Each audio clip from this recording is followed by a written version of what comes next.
বাংলাদেশকে টানা এক দশক ধরে 8% বাস্তব প্রবৃদ্ধি ধরে রাখতে হবে।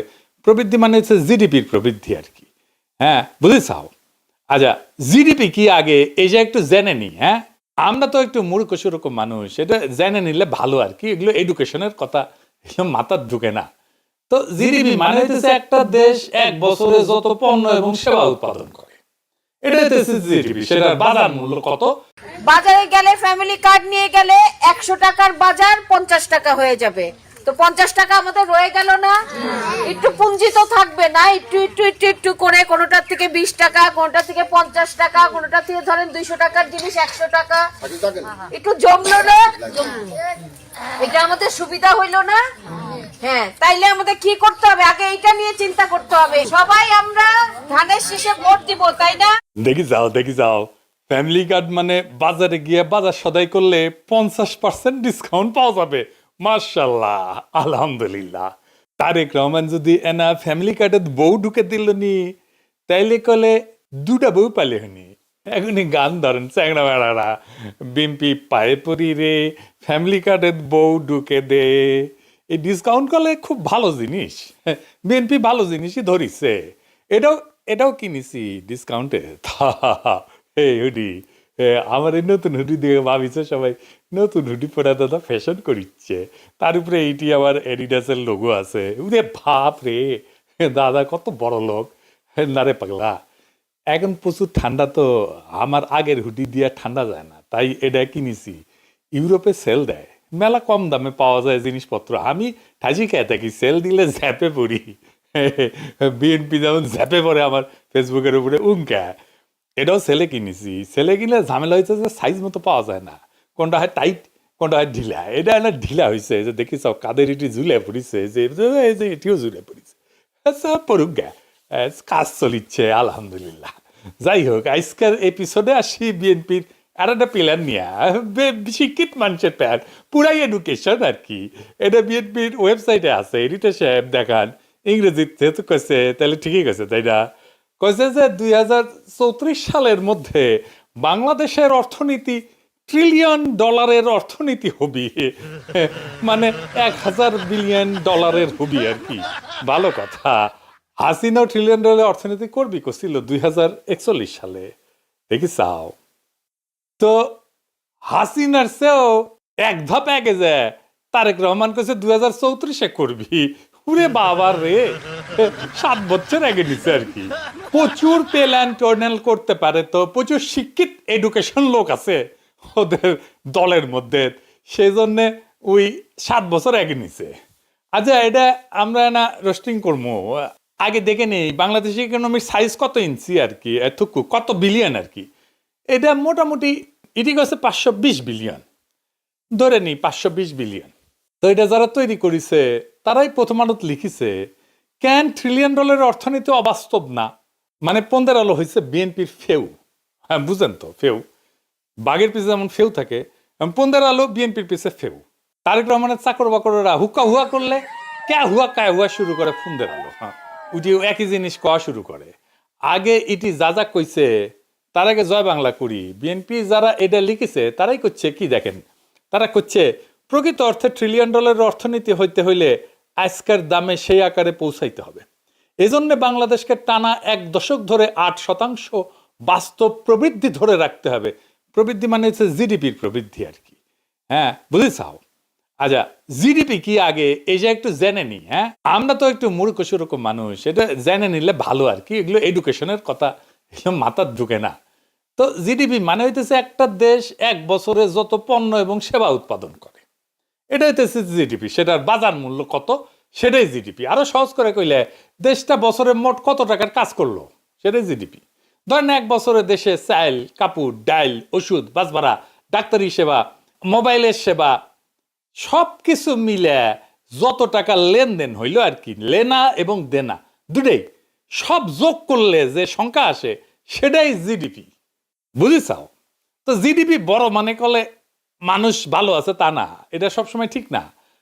এটা একটা মোটা আকার দেখায় যে দেশের অর্থনীতির সাইজ কত, বন্টন দেখায় না। বন্টন বোঝার জন্য অন্য জিনিস দেখতে হয়। তারপরেও জিডিপি দেশের অর্থনীতির একটা সূচক, এটা মানতেই হবে। এখন এটা বছর বছর বাড়লে অর্থনীতি ঠিক আছে, বুঝতে চাও?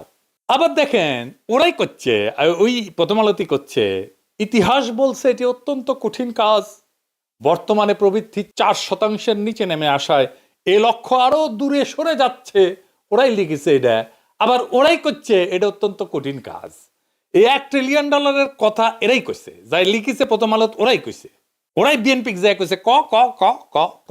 আবার ইতিহাসে করছে এটা অত্যন্ত কঠিন কাজ। এটা যে অত্যন্ত কঠিন কাজ তারা যখন জানেই, এটা পাবলিককে কেন কইল? প্রতারণা না এটা? এটা যে কঠিন কাজ তা বুঝার জন্য তো আইনস্টাইন হইতে হয় না। বাংলাদেশে প্রবৃদ্ধি হয়েছিল একবার মাত্র 8-এর কাছাকাছি, 8 কখনোই হয় নাই। একবার 2019 সালে 7.88%, আর একবারও হয়নি 8%। সেইখানে তারা কইতেছে পর পর 10 বছর 8% করে গ্রোথ করা লাগবে, 10 বছর পর পর প্রত্যেক বছর। হ্যাঁ, শুধু তাই না, এই প্রথম আলোর আর্টিকেল কইতেছে অর্থনীতিকে গতিশীল করতে প্রতি বছর অন্তত $10 বিলিয়ন মানসম্পন্ন বেসরকারি বিনিয়োগ প্রয়োজন। উরে বাবা, কি জ্ঞানী মানুষ, পুরাই এডুকেশন হিসাব করে কয়ে দিছে একেবারে $10 বিলিয়ন বেসরকারি মানসম্পন্ন বিনিয়োগ লাগবি। হে প্রচুর জ্ঞানী, তাই না? পুরা পলিসি সোথা মারিছে হাসিনার কাছ থেকে। হাসিনা 10 বিলিয়ন হাসিনার কথা দেখা দিতেছি এই যে ওয়ার্ল্ড ব্যাংকের ডকুমেন্ট থেকে, country private sector diagnostic creating markets in Bangladesh, এটা 2021 সালের জুন মাসের ডকুমেন্ট, মানে তখন হাসিনা ক্ষমতা। এটা একেবারে লাইন বাই লাইন মারিছে উটি থেকে, মানে বিএনপির এই তথাকথিত পলিসি ডকুমেন্ট আর এই প্রথম আলোর লেখার মাদার ডকুমেন্ট হইতেছে হাসিনার করা পরিকল্পনা। 4 নাম্বার পেজ দেখান এডিটর সাহেব, এটি কি লিখেছে? দ্য গভর্নমেন্ট অফ বাংলাদেশ, মানে হাসিনা গভর্নমেন্ট, বুঝেছ, estimates that it will need to increase investment to 35% of GDP, bracket an additional $10 billion per year from current levels. দেখিস এটা দিয়ে সে এস্টিমেট করেছে এই বিনিয়োগ করলে প্রত্যেক বছর 8% গ্রোথ হয় জিডিপির। মানে আওয়ামী লীগ করেছে, পুরাই হাসিনার প্ল্যান।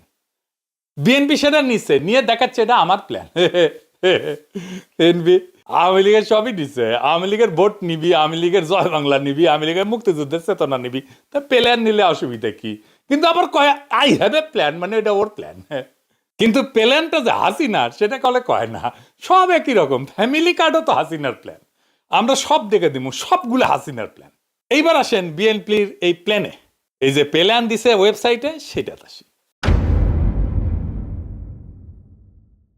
বিএনপি করছে যে সে রেগুলেটরি রিফর্ম করবে, এফডিআই মানে ফরেন ডাইরেক্ট ইনভেস্টমেন্ট, মানে বৈদেশিক বিনিয়োগ আনবি আর আনবি আনবি আর আনবি আনবি আর আনবি।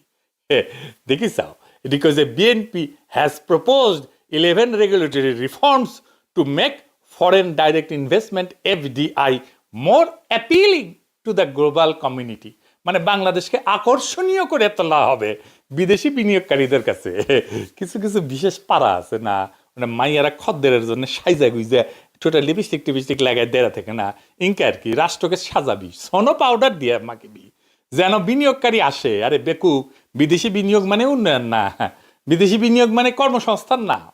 রাষ্ট্রের কাজ ইনভেস্টার ফ্রেন্ডলি হওয়া না, ওই কেছে ইনভেস্টার ফ্রেন্ডলি হবি।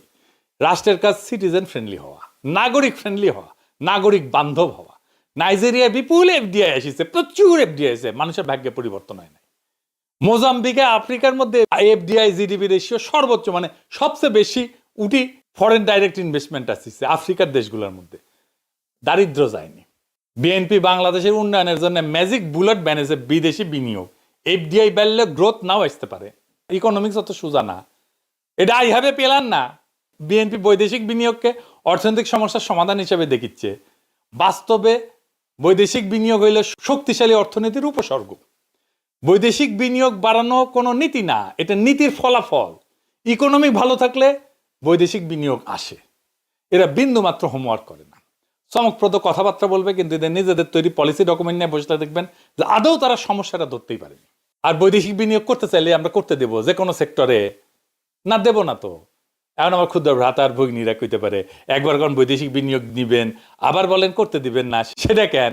আপনি কেন সব জায়গায় নিবেন না বৈদেশিক বিনিয়োগ? তাহলে কোথায় নেওয়া যায়, কোথায় নেওয়া যায় না, কোথায় নেওয়া উচিত না, সেটা দেখি আসেন, এটা বুঝে দেখি। স্ট্র্যাটেজিক সেক্টর যেটা একটা দেশের না, ওইখানে বৈদেশিক বিনিয়োগ ঝুঁকিপূর্ণ, ওইটা খুব চিন্তা ভাবনা করে নিতে হয়, অনেক সময় না নেওয়াটাই ভালো।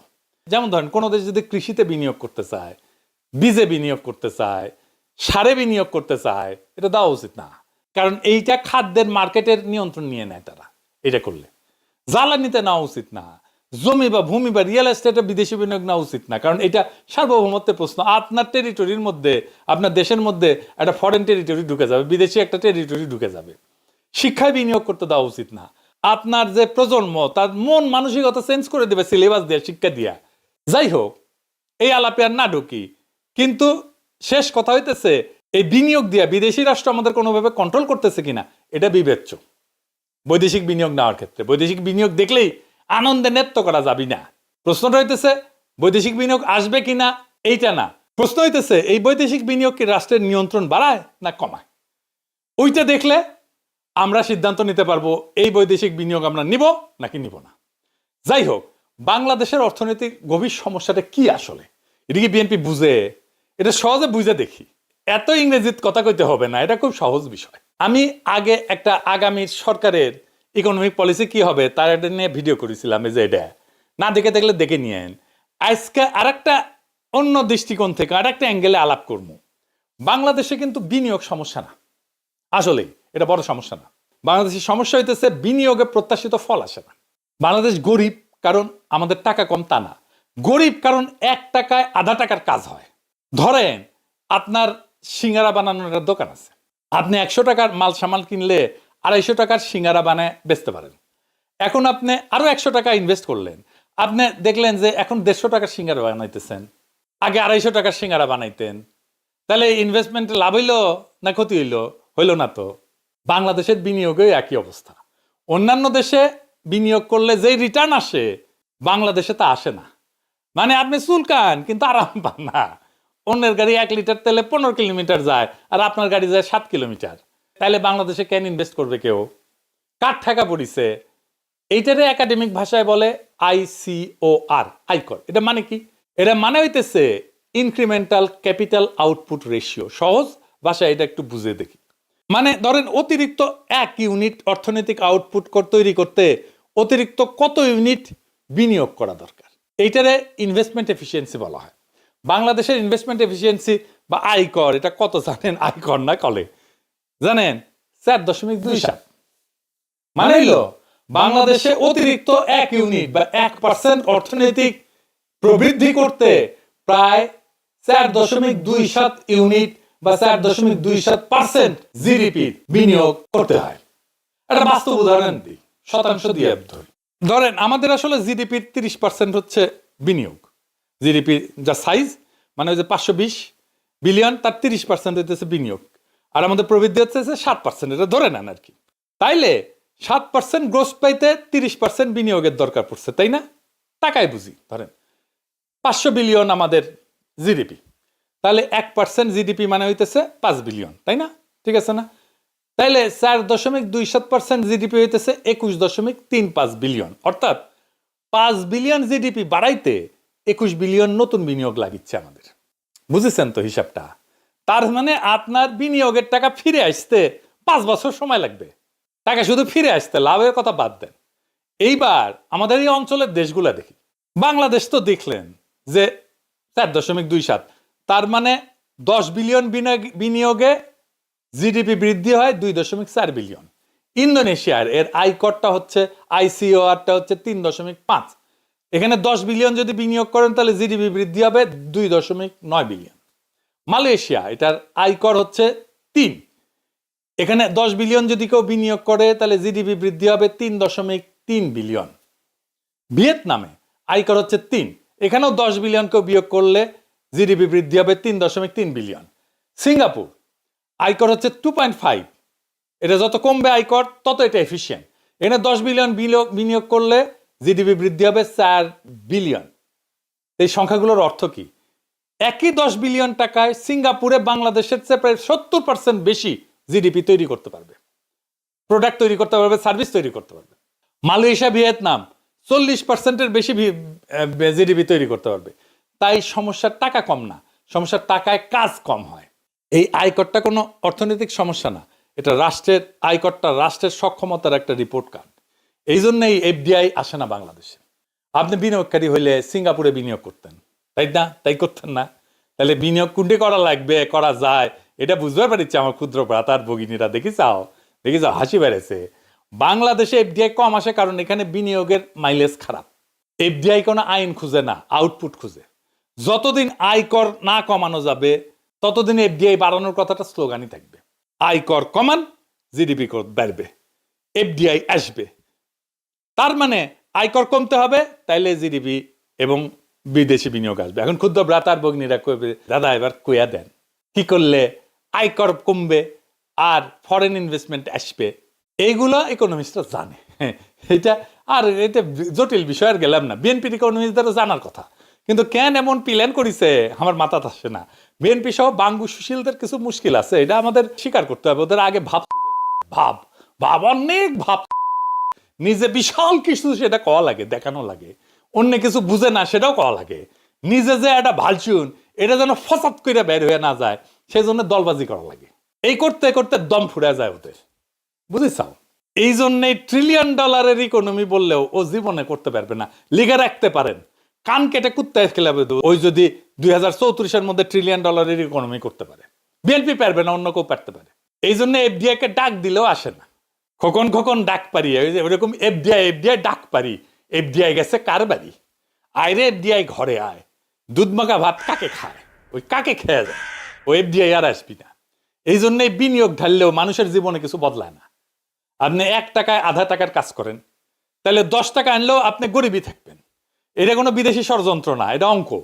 বাংলাদেশে বিনিয়োগ ব্যর্থ হয় কারণ সময় নষ্ট হয়, দুর্নীতিতে খায়, সিদ্ধান্ত ঝুলে থাকে, শক্তি নষ্ট হয়। এটার নামে হইতেছে ইনভেস্টমেন্ট ইনএফিসিয়েন্সি। এটার নাম রাষ্ট্রের অপদার্থতা। আর যতদিনই অপদার্থতা থাকবে ততদিন এফডিআই স্লোগানই থাকবে, $1 ট্রিলিয়ন স্বপ্নই থাকবে, আর জনগণ লাইনে দাঁড়ায় থাকবে। রাষ্ট্রের কাজ বিদেশিকে খুশি করা না, রাষ্ট্রের কাজ নিজের নাগরিককে কার্যকর করা।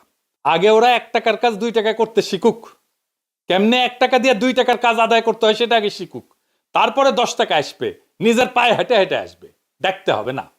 প্রস্তাব খুব সিম্পল, বৈদেশিক বিনিয়োগ আনবো পরে, আগে আয়কর কমাবো, আয়কর এফিসিয়েন্সি বাড়াবো, ইনভেস্টমেন্ট এফিসিয়েন্সি বাড়াবো, আগে রাষ্ট্রকে কার্যকর করব, আগে নাগরিকের টাকায় নাগরিকের ফল আনবো। এটাই উন্নয়ন, বাকিটা স্লোগান।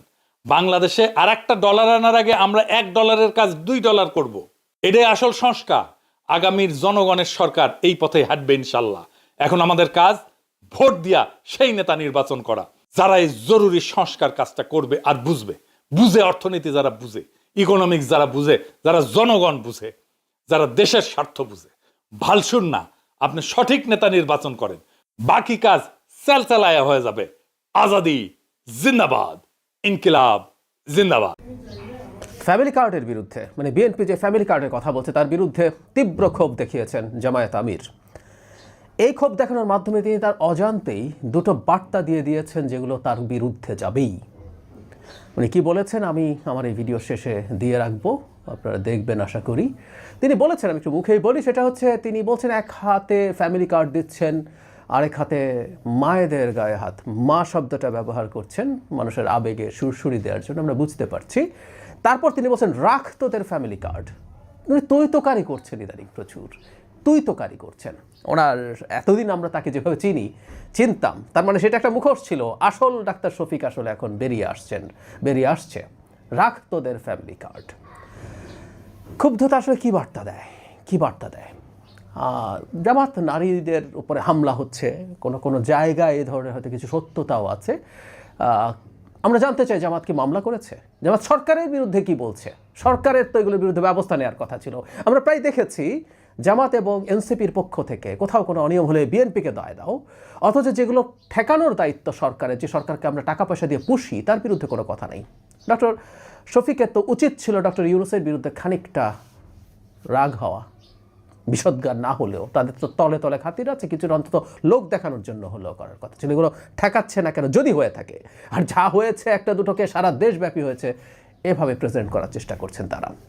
তো যে বললাম বার্তার কথা, প্রধান বার্তাটা পরে আসছি। অপ্রধান মানে কম গুরুত্বপূর্ণ যে বার্তা, এটারও গুরুত্ব খুব কম যে তা না। খেয়াল করবো আমরা আমি কিছুদিন আগেই দুদিন আগেই একটা ভিডিওতে বলেছি যে উনি উত্তেজিত হয়ে পড়ছেন। তার এই উত্তেজিত হয়ে পড়া বোঝা যাচ্ছে তিনি মাঠে যে পরিস্থিতি দেখছেন সেটা তাদের অনলাইনে যে বাবল তৈরি করেছিলেন ওভার দ্য ইয়ার্স এবং শেষে গত শেখ হাসিনার পতনের পর সেটা আসলে কার্যকর ক্ষেত্রে কিছুই না। আমরা ফান করে বলি বটের তো ভোট নেই, এটা উনি টের পাচ্ছেন এবং সম্ভবত যতটা খারাপ ভেবেছেন পরিস্থিতি তার চাইতে অনেক বেশি খারাপ, তাই তিনি মেজাজ ধরে রাখতে পারছেন না, তিনি উত্তেজিত হয়ে পড়ছেন, এটা আমরা বলতেই পারি। এইটা একটা দিক। আরেকটা হচ্ছে বিএনপির ফ্যামিলি কার্ডই এই নির্বাচনে অতি গুরুত্বপূর্ণ রোল প্লে করতে যাচ্ছে। মানে এটা না থাকলেও বিএনপির সাথে তারা পাত্তা পেতেন না, কিন্তু আরও অনেকগুলো ইস্যুর সাথে এই ফ্যামিলি কার্ড, জনাব তারেক রহমান নির্বাচনের ইশতেহারের বহু আগে থেকে এই ফ্যামিলি কার্ডের আলাপ তুলেছেন, এই ফ্যামিলি কার্ডের আলাপ নিয়ে এসছেন, জনসভাগুলোতে বলছেন, জনগণ কানেক্টেড হচ্ছে। এই দেশের সবচেয়ে দরিদ্র জনগণ যদি মাসে 2 বা 2,500 টাকা ক্যাশ পায়, এটা তার জন্য একটা বিরাট লাইফলাইন হতে পারে। এটা মানে শুধু একটা দলের নির্বাচনে জেতার ইস্যু না, আমি এটা আলাদা ভিডিও করে দেখিয়েছি, এটা ব্যক্তির জীবন সহজ তো করবে, দেশের অর্থনীতি পাল্টে দিতে পারে। কারণ এই ধরনের টাকা গরিব লোকের হাতে যদি যায়, এটা সাথে সাথে বাজারে চলে যাবে। যদিও এই কার্ড সবার জন্য দেয়া হবে, কিন্তু আমরা ধারণা করতেই পারি মধ্যবিত্ত থেকে উপরের দিকের শ্রেণীর যে মানুষরা আছে তারা এটা নেবেন না, বাকিরা যারা নেবেন তারা এটা খরচ করে ফেলবেন। এটা একটা বিরাট মাল্টিপ্লায়ার এফেক্ট হবে অর্থনীতিতে, বিরাট চাহিদা তৈরি হবে এবং সেটার জন্য প্রচুর ব্যবসা, প্রচুর শিল্পায়ন হবে, কোনো সন্দেহ নেই। কিন্তু সাধারণ মানুষ যেটা বলছে তার জীবনে কি হবে, এটা যে অসাধারণভাবে কানেক্ট করছে, এটা জামাতের আমির এই তথ্য পেয়েছেন। তাদের তো লোকজন আছে, তাদের লোকজন বাড়ি বাড়ি যাচ্ছেন, ক্যাম্পেইন করছেন, বলা হয় যে তাদের লোকজন আরও বেশি বাড়ি বাড়ি যাচ্ছেন, বিশেষ করে তাদের নারীরা নারীদের কাছে যাচ্ছেন। সুতরাং সেই নারী যাকে তিনি জান্নাতের টিকিট দিতে চেয়েছেন বা এককালীন কিছু টাকা বিকাশে পাঠাবেন বলে বলছিলেন, যেটা একটা ঘুষের মতো ব্যাপারে যার একটা বিনিময় আছে, সেই জায়গায় বিএনপি রাষ্ট্র ক্ষমতায় গিয়ে এটা কাউকে অনুদান না, এটা রাষ্ট্রের যিনি ডেপ্রাইভড, যিনি কম প্রিভিলেজড, তার অধিকার, সেটা বিএনপি দেবে বলে বলছে। এটা মাসের পর মাস, বছরের পর বছর তারা পেয়ে যাবেন, এটা কানেক্ট করে ফেলছে। সুতরাং দীর্ঘদিন নারীদের ওপরে যে কাজ করেছিল জামায়াতে ইসলামী, তার নারী কর্মীদেরকে পাঠিয়ে ইমানি দায়িত্ব বলে, বেহেশতে যাওয়ার টিকিটের কথা বলে, কিছু টাকা এককালীন দিয়ে, এগুলো ফেল করছে। আমি আশা করি বিএনপিটা ধরতে পারছে, বুঝতে পারছে। বিএনপি তার ফ্যামিলি কার্ডের ক্যাম্পেইন, জনাব তারেক রহমান তো বটেই, ক্যান্ডিডেটরা ক্রমাগত বিএনপির প্রতিটা ক্যান্ডিডেটের এই ফ্যামিলি কার্ডের ক্যাম্পেইনটাকেই সবচেয়ে হাইলাইট করতে হবে। মানে তিনি লোকালি কি করবেন সেটা তো করবেনই, কিন্তু এই সুবিধাটা হচ্ছে এটা এমন একটা জাতীয় প্রোগ্রাম যেটা লোকাল ভোটাররাও বেনিফিট পাবে। অনেক জাতীয় প্রোগ্রামের বেনিফিট লোকালরা পায় না, ফলে লোকাল অনেক রকম প্রতিশ্রুতি তারা দেন। সুতরাং বিএনপির ক্যান্ডিডেটদের উচিত হবে যত বেশি সম্ভব ফ্যামিলি কার্ডের ক্যাম্পেইন বাড়ি বাড়ি নারীদের কাছে নিয়ে যাওয়া, কারণ এই কার্ড নারীদেরকে দেওয়া হবে। জামাতের সেই নারীদেরকে টার্গেট করে যা যা করা হয়েছিল, সেটা জামাতকে যতটুকু সুবিধা দিতে পারত সেটা ধ্বংস করে দেওয়ার একটা মোক্ষম অস্ত্র হতে পারে ফ্যামিলি কার্ড। তারা এটা করবেন, যে লাস্টে যে কটা দিন আছে যত দ্রুত তারা সম্ভব সেটা করবেন, আমি এটা আশা করি। এক হাতে ফ্যামিলি কার্ড আর এক হাতে মায়ের গায়ে হাত। রাখ তোদের ফ্যামিলি কার্ড, আমার মায়ের মর্যাদার চাইতে ওই ফ্যামিলি কার্ড নস্যি, এর 2 পয়সার কোনো গুরুত্ব নাই। আগে আমার মায়ের মর্যাদা, তারপরে তোদের ফ্যামিলি কার্ড। আমরা